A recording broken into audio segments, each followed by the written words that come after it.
एक वक्त था जब यह कंपनी सालाना 10,000 करोड़ से ज्यादा की कमाई कर रही थी। फिर आई ऐसी गिरावट कि 2020 में 4,271 करोड़ का घाटा हो गया। प्रोमोटर्स, जिनके पास पहले 75% हिस्सेदारी थी, अब सिर्फ 23% पर रह गए। लेकिन अब यह कंपनी दोबारा मुनाफे में लौट चुकी है, 2,946 करोड़ के प्रॉफिट के साथ। तो क्या यह सच्चा टर्नअराउंड है या फिर एक और बबल जो फूटने वाला है? चलिए 10 साल के इस पूरे फाइनेंशियल सफर को डिकोड करते हैं पूरी सच्चाई के साथ। साल 2014 में कंपनी का रेवेन्यू 6,407 करोड़ से शुरू हुआ और 2017 में यह पहुंचा 10,396 करोड़, यानी ग्रोथ शानदार थी। लेकिन 2018 से लेकर 2020 तक सेल्स में लगातार गिरावट आई और फिर वो साल आया 2020 जब कंपनी को 4,271 करोड़ का नुकसान झेलना पड़ा।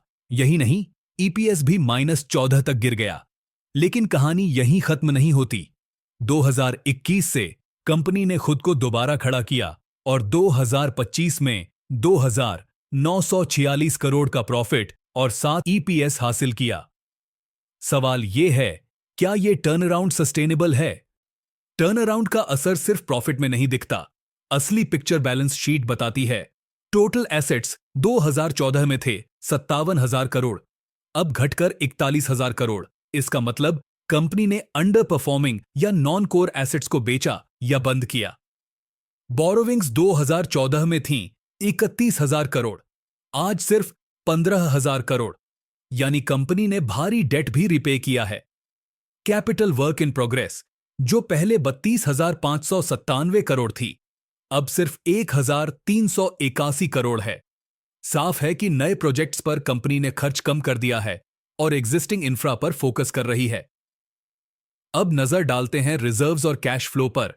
कंपनी के पास आज 12,000 करोड़ से ज्यादा रिजर्व्स हैं, जो स्टेबिलिटी दिखाते हैं। लेकिन पिक्चर थोड़ी कॉम्प्लेक्स हो जाती है जब हम कैश फ्लो देखते हैं।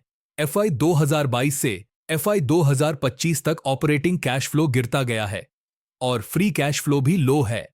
इसका मतलब है कि प्रॉफिट तो है लेकिन कैश टाइट है। इसीलिए शायद एफवाई 2024 और एफवाई 2025 के लिए कोई प्लान नहीं है। 2025 में कंपनी ने डिविडेंड भी नहीं दिया। पैसा बचाया जा रहा है या किसी क्रिटिकल जरूरत में लगा है।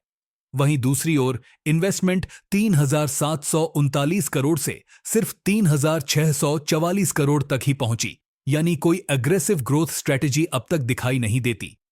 अब बात करते हैं सबसे ज्यादा आंखें खोल देने वाले हिस्से की।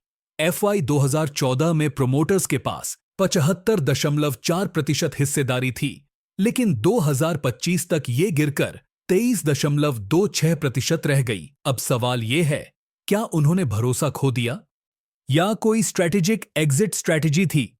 लेकिन जहां प्रोमोटर्स पीछे हटे, वहीं एफआईआईज ने एंट्री मारी। आज 13% हिस्सा फॉरेन इन्वेस्टर्स के पास है। यह बदलती हिस्सेदारी बताती है कि कंट्रोल अब प्रोमोटर्स के बजाय मार्केट के हाथ में है। तो सवाल उठता है, क्या यह कंपनी दोबारा उड़ान भर चुकी है या फिर यह सिर्फ एक शॉर्ट टर्म बाउंस है? डेट कम हुआ है, प्रॉफिट वापस आया है और फॉरेन इन्वेस्टर्स ने भरोसा दिखाया है। लेकिन गिरते कैश फ्लोज, जीरो डिविडेंड और प्रोमोटर्स की एग्जिट हमें सावधान भी करते हैं। अगर आप एक लॉन्ग टर्म इन्वेस्टर हैं तो यह स्टॉक आपकी वॉच लिस्ट में होना चाहिए। लेकिन निवेश से पहले डीप रिसर्च और रिस्क एनालिसिस जरूर करें। ऐसी ही सच्ची और डेटा बेस्ड स्टॉक एनालिसिस के लिए चैनल को जरूर सब्सक्राइब करें। वीडियो पसंद आया हो तो लाइक और कमेंट जरूर करें। अगली वीडियो में फिर मिलेंगे एक नए स्टॉक के पीछे की पूरी कहानी के साथ।